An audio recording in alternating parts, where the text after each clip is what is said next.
स्वागत है आपका। आप देख रहे हैं सी न्यूज भारत। वक्त हो गया है खास खबर का। महाराष्ट्र के नांदेड़ जिले के लोहा तालुका स्थित डोलारा गांव में सरकारी योजनाओं जैसे घरकुल, शेततले, खेत की विहीर सहित अन्य कई योजनाओं के कार्यान्वयन में भारी भ्रष्टाचार का खुलासा हुआ है, जहां सरपंच के बेटे ग्राम सेवक और रोजगार सेवक ने योजनाओं का लाभ पाने के लिए ग्रामीणों से खुलेआम पैसे की मांग की है। सैकड़ों ग्रामीणों ने पत्रकारों के सामने अपनी व्यथा व्यक्त की कि बिना पैसे दिए फाइलें आगे नहीं बढ़ती, जिससे असली जरूरतमंदों को योजनाओं का लाभ नहीं मिल पा रहा है। इसके अलावा गांव की नालियों की खराब हालत, सड़कों का जर्जर होना और पीने के पानी की गंभीर समस्या ने ग्रामीणों की परेशानियों को और बढ़ा दिया है। ग्रामीण प्रशासन से मांग कर रहे हैं कि वे इस मामले में जांच कर दोषियों पर तुरंत कड़ी कार्रवाई करें ताकि न्याय मिल सके। मी किती जोरात बोललो तेवढं जोरात बोला। संजू वाघमारेला दिले 3000। नाव सांगा आपलं पहिलं। विलबाई विरामन जगदे। संजू वाघमारेला 3000 रुपये दिले, 2-4 वर्ष झाले। सरपंचाला दिले 5000 रुपये घरकुल नाही। सरपंचाचं नाव सरपंचाला दिले की सरपंचाच्या लेकराला दिले? लेकराला दिले। नाव काय? नारायण नारायण नारायण 5000 दिले आणि संजूला 3000 रुपये दिले 5 वर्षाखाली। घरकुल येते म्हणून आम्ही याजाला पैसे काढून दिले। आलं नाही का? आलं नाही घर। आम्ही पाण्यामध्ये हा पत्र फुटून पडला नाही तुमचा? पहिला हप्ता तरी पडला का? पडला नाही की घरच आलं। घरकुल यादीमध्ये नाव आलंय तुमचं? नाव आलंय नाव आलंय पहिला हप्ता पडला नाही का? आणि कोणताच हप्ता नाही की घर आले म्हणून कोणी घरला आलं नाही। बर ठीक, ओके. गीताबाई शंकर गीताबाई, तुम्ही इथं कशासाठी आल्या? मी इथंच रहिवासी आवतनावर बसला। तुम्हाला काय नाही, काय पाहिजे? सरपंचाकडून घर पाहिजे मला। काय पाहिजे? तुमच्या घरात कोण कोण आहेत? दुसरे कोणी नाही, मी एकलीच आहे। बरं, बघा गावाला पुसा ढवात हाव की नाही? घर नाही घर तुम्हाला? बघा तुम्ही नाही जातीय बघा। मी सांगेन तुम्हाला दिलं नाही का? हा दिलं नाही, देतोच म्हणतात, देतो म्हणतात, फुटाण येतात। मी काही पैसा दिलो नाही कोणाला, लबाड करतो म्हणतात, ढवातच बसला। रहिवासी इकडे बरोबर आहे। तुम्ही ग्रामपंचायतच्या पुढात कशासाठी आलात? काय विषय आहे? महाराष्ट्राला कळू द्या तुमचं। माझं नाव दिगंबर आमदार जोगदोळे, डोलाऱ्याचे रहिवासी असून या गावामध्ये आज मी 40 वर्ष झालं राहतो, पण आम्हाला घरकुल नाही। आणि घरकुलासाठी गावातील जे नरेगाचा सेवक आहे, नाव सांगा त्याचं नाव संजय गणपती वाघमारे। ग्रामपंचायत ग्रामपंचायत तो रोजगार हमीचा सेवक आहे। त्याला आम्ही रुपये 25,000 दिलेत, देऊन 5 वर्ष झाले। त्यानं कुणाचं नाव सांगून पैसे? त्यानं ग्रामसेवकाला, समोरच्या साहेबाला, कोणता अधिकारी लोह्याचा आहे म्हणून मोठा, त्याला पैसे द्यायसाठी त्यानं पैसे घेतलेत माझ्याकडनं। आणि घरकुल मंजूर झाले म्हणून आम्ही घराचं बांधकाम चालू केलंय। बिल पडते म्हणले, काल 5000 नेलेत। आणि आता काय म्हणतो, पैसे मागा गेलं तर मारा करा अंगावर येते। काल मारामारी झाली इथं। कोण? संजय गणपती वाघमारे, रोजगार सेवक। मारायला अंगावर येते, कशाचे पैसे काय आहे म्हणून धमकी देतो। आज काल एक सभा झाली होती, तो विचारलेला नाही म्हणतो। आता त्याच्यासाठी मला ते तहसीलदारावर एक अर्ज दिलोय, ते आहे तुमच्याकडे, ते साहेबांनी थोडं बघून आमचं हे करावं। ताई, आपलं नाव काय सांगा आणि तुमची समस्या काय आहे ग्रामपंचायत बद्दल ते कळू द्या आम्हाला। माझं नाव सुशीला बळीराम तारू आहे आणि आम्हाला घरकुल देतो म्हणून 3-4 वर्ष झालं पैसे घेतले। कोणी घेतलेत पैसे? संजू वाघमारे। बरं, संजय वाघमारेनं तुम्हाला घरकुल देतो म्हणून पैसे घेतले, ते काय आहे तिथं? ग्रामपंचायतला कोण आहेत ते? रोजगार सेवक। मग आता दुसरं तळ देतो म्हणून 10,000 रुपये घेतले। याच भरून आम्ही किती खोरी हो। ग्रामसेवकाने घेतले की नाही वाघमारे। कुणाचं नाव सांगून घेतले त्यांनी पैसे? मला पुढच्या लोकांना द्यायचं पण असं केल्यानं आम्ही कसं राहा? रोजगारचे आम्हाला पैसे नाही, आमचे कार्ड नेले, जॉब कार्ड नेले, हा आहे आम्हाला। आणि बायाला, लोकांच्या माणसाला पैसे देऊन उचलायला होता त्यांनी, आमच्याला काहीच नाही।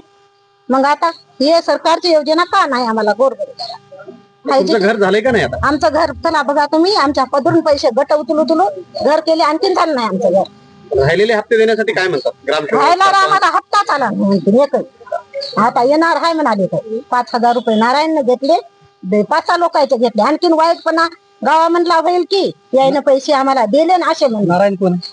सरपंच। पूर्ण नाव त्या नारायण? सरपंच असेल की आला असेल का? तर त्याने 5000 रुपये घेतले बघा। 2-3 महिने आम्ही लोकांच्या याद्यानं पैसे काढून दिले। सरपंचाचा मुलगा आहे का नारायण? हा, सरपंच बाईचा सरपंच आहे ना। मग आता घर तिथं आम्हाला घर काय पोट भराव का घर बांधायला होते काय? चला तिथं घर बघा किती आलाय घर. लोकांचे पैसे 4 लाख रुपये काढले. मग येईल घर आज उद्या येईल. दादा नाव सांगा आणि तुमच्या या डोलारा ग्रामपंचायत समस्या काय आहेत? ग्रामसेवक असतील, सरपंच असेल, ग्रामपंचायतचा सेवक असेल, याबद्दल या भ्रष्टाचाराबद्दल तुम्ही ग्रामपंचायतचा काय सांगता? मी संतोष सांगत शिंदे, गावातला रहिवासी, डोलारा गावचा रहिवासी. या गावामध्ये अशी सुविधा कोणतीच भेटत नाही सर. कधी ग्रामसभा भरवली जात नाही. कोणता सरपंच बोलून ग्रामसभा भरवत नाही. सरपंचाच्या उपस्थितीमध्ये उपसरपंच सुद्धा म्हणजे कोणीच सेवक काम करत नाही तिथं व्यवस्थित. आणि 2005 पासून ही मनरेगा योजना चालू झाली. तर 2005 पासून इथं गावातले सर्व रहिवासी आहेत सर. सर्वांना विचारा, एकाच्यातही कुटुंबाला लाभ आहे का मनरेगा योजनेचा? आणि केंद्र सरकारने या महाराष्ट्र सरकारचीच योजना उचललेली आहे. तरी पण महाराष्ट्रातल्या काही खेडेगावामध्ये असं का होते? मनरेगा योजनेचा 357 रुपये भत्ता भेटते, हप्ता भेटते, रोज भेटते. तर एकाला योजना भेटत नाही, ती उपलब्ध नाही इथं गावामध्ये. तुम्ही याबद्दल काय ग्रामसेवकासोबत चर्चा, रोजगार सर मी एक शिकणारा विद्यार्थी आहे, त्यामुळे मी गावात जास्त करून राहतच नाही. पण चौकशी केल्याच्या अंती तेच मिळणार आहे की गावात एकालाही रोजगार हमीचा याचा फायदा भेटत नाही. तुमच्या गावचे तर मस्टर भरल्या जातात, तुमच्या गावचे पैसे उचलले जातात, मग ते कोणाचे मस्टर असतात? ते सर आता गावातले सेवकच करतात. सर्व काम भ्रष्टाचार चालू आहे. सगळे कोणती योजना हे म्हणायचंय का जे लाभार्थी खरे रोजगाराला अवेलेबल आहेत किंवा त्यांना आवश्यक आहे रोजगार, अशा लोकांचा मस्टर न भरता ते इतर लोकांचं किंवा शेतकऱ्यांचं किंवा ज्याच्या नावावर जमिनी जास्त आहेत, जे सर्व्हिसवाले आहेत, असे काही आहेत का त्याच्यामध्ये? जे सेवक आहेत तेच स्वतःच्या घरचे फॉर्म भरतात. स्वतःच्या एकाच कुटुंबातले फॉर्म भरतात. त्याच्या घरी 10 लोक राहो, 20 लोक राहो, त्याच्याच घरचे फॉर्म भरतात आणि त्यांनाच लाभ मिळतो त्या योजनेचा. याला मान्यता ग्रामपंचायत देते? ग्रामसेवक, सरपंच हे एकत्र मिळाल्याच्या नंतर काय त्यांची वाटावाटप काय, कोणा माहिती 50-50 काय आहे की. आणि जे योजना यायला आता घरकुल मिळणार आहे, काही जणाला घरकुल द्यायचं असेल तर यांच्याकडून पैसे वसुली करणं. कुठे पैसे वसुली करायचं, कोण्या योजनेमध्ये आहे त्यांना सांगायला हवं. आता याने सुशिक्षण नाही, याला शिकलेलं माहित नाही, याला काय माहित नाही, याला कोण देईल उचलून? मी डोलारा गावचा रहिवासी असल्यामुळे काल मी माहितीचा अधिकार टाकलो होतो लोहा पंचायत समितीमध्ये. तर ते माहितीच्या अनुसार इथं सर देशपांडे सर आले, तर त्यांची काही चौकशी झाली नाही सर. ती चौकशी झाली इथं सगळे व्यवस्थित असल्यामुळे सर त्यानं काय मारायची धमकी वगैरे त्यानं ते फेटाळून लावली सर सभा. आपल्या लोकशाही मार्गाने जे आपण बोलत होतो ते सगळ्या गावांचे मुद्दे मांडत होतो सर इथे येऊन मी. पण त्यानं ते मुद्दे न मांडू देता त्यानं इथं काय केलं सर, येऊन सगळ्यांना गावात सरपंच, ग्रामसेवक हे त्यांची आधीच बोलणी झाली सर. या गावात आपण आल्या की आपण हे फेटाळून लावून देऊ सभा. तर हे आमच्या सगळ्यांच्या घरच्या सगळ्या आपल्या लोकांच्या जीवाला धोका असल्यामुळे सर हे तात्काळ त्यांची जीवाला धोका. साहेब तुम्ही जबाबदारीने वाक्य करताय, महाराष्ट्र तुमचं बघताय सगळे. सत्य नेमकं म्हणजे जीवाला धोका म्हणजे नेमकं काय आणि कुणाकडून कशासाठी? जीवाला धोका सर हे नारायण श्यामगिरी हे त्यांचा मुलगा असल्यामुळे ते आणि ग्रामसेवक. मी राष्ट्रीय लेवलचा माणूस आहो. ग्रामसेवकाचं नाव मधुकर मोरे. मी राष्ट्रीय लेवलचा माणूस आहो. शिव मॅडम, कलेक्टर हे माझे सगळे माझ्या अंडरमध्ये राहतात. हे त्यांचं वक्तव्य आहे सर लॅपटॉपमध्ये बोलणं.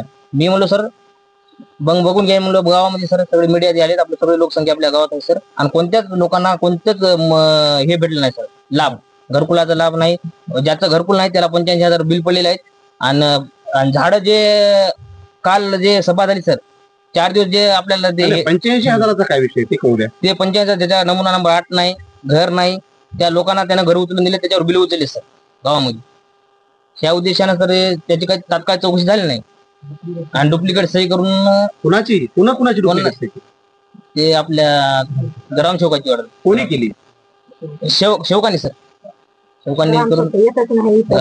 आणि जे झाड जे सर काल जे इथला रोजगार सेवक आहे त्यांना काय म्हणले सर, लोकांकडून जॉब कार्डासाठी 500 रुपये घेतलेत आणि आपलं जॉब कार्ड एका नाही सर. आणि ते झाडासाठी त्याने काय केलं सर, काल चौकशीसाठी येणार आहेत म्हणून साहेब लोक बोलणे झाले. 4 दिवसाच्या नंतर त्याने झाडं वगैरे आणले सर आणि झाडं लावण्याचा प्रयत्न चालू आहे सर.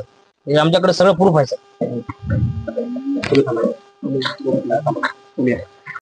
संजय बालाजी बेटकर. बरं, आपण या गावचे रहिवासी आहात बरोबर? डोलारा आपण शेतकरी आहात, बरोबर आहे? शेतकरी. नेमका काय प्रश्न आहे तुमचा ग्रामसेवकाबद्दल आणि सरपंचाबद्दल इथले? मी सांगतो आमच्या गावचा कारभार.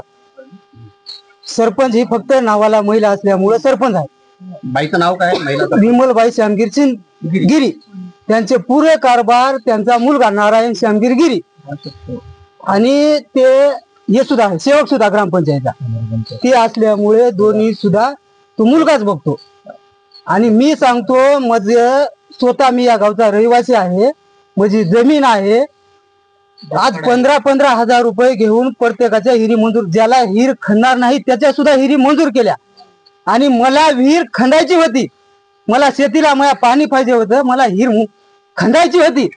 मला त्या हरामखोरानं मला हिर ठराव दिला नाही. श्यामगिर नारायण श्यामगिरगिरी जे सरपंचाचा मुलगा, जे पूर्ण काम गावचा कारभार, गावचाच नव्हे तर अजून बरेच कारभार तो स्वतः बघतो. मी सरपंच आहे स्वतः म्हणून. आणि मला त्या हरामखोरानं सगळ्यांना मिळून मला जाणून बुजून मला ठराव दिला नाही. ऐन टाइमला मी स्वतः माझ्या इचारा गावात द्यायला मी स्वतः माझ्या पैशानं 7 लाख रुपये आज शासन मागल त्याला ही द्यायला तयार आहे, मागल त्याला शासन द्यायला ही तयार आहे. या हरामखोरानं मला ही दिली नाही. मी लोकांची शांत व्हा. तुमचे अश्रू, तुमच्या डोळ्यात येणारे हे दुःख अश्रू महाराष्ट्राचा मुख्यमंत्री, या देशाचा कृषी मंत्री, राज्याचा कृषी मंत्री निश्चित बघल्याशिवाय राहणार नाही. निश्चितच ही बातमी आम्ही तिथपर्यंत नेऊ. तुम्ही शांत व्हा आणि शांत सांगा की इथला आणखीन काय भ्रष्टाचार आहे. भ्रष्टाचार सगळ्याच आहे. रोजगार हमी मधला भ्रष्टाचार आहे. हे व्हिडिओ जवळपास 20,000 झाडं असेल, जाग्यावर वाळून गेले, त्याला कोणी पाणी टाकलं नाही आणि त्याचे पुरे बिल निघाले. तर मी हे असले प्रश्न उपस्थित केलो. गावात पाणी आले, हे पाईपलाईन आणली 20 लाख रुपयाची, 22 लाख रुपयाची पाईपलाईन आणली. 2 विहिरी आहेत. एका तरी नळाला 1 घंटा पाणी आले का विचारा तुम्ही? एक पाणी आलं नाही. 2 लाख रुपयाची पाईपलाईन वरून मोठ्या मंदिरापासून खाली आणली, त्याला सुद्धा एक मिनिट पाणी आलं नाही. कुठंच काही पाणी आलं नाही. असले मी प्रश्न एखादी वेळेस इथं उपस्थित केले. आणि हे इथं हे बघा हे केलेलं आहे, पाणी फिल्टरच बसले. मी बा असं हे म्हणतल्यामुळे मला त्यानं ठराव दिला नाही. 15,000 रुपये प्रत्येकाकडून घेतले. कोणी इथं कसं आहे म्हणू शकणार कोणी. हा, मात्र त्याचे मला स्वतःला पाणी त्यांनी. महाराष्ट्र से सी न्यूज संवाददाता भारत वानरे की रिपोर्ट। डोलारा गांव के इस भ्रष्टाचार के मामले ने प्रशासन की सक्रियता पर सवाल खड़े कर दिए हैं। अब देखने वाली बात होगी कि जिम्मेदार अधिकारी इस गंभीर शिकायत पर कितना जल्द और प्रभावी कदम उठाते हैं।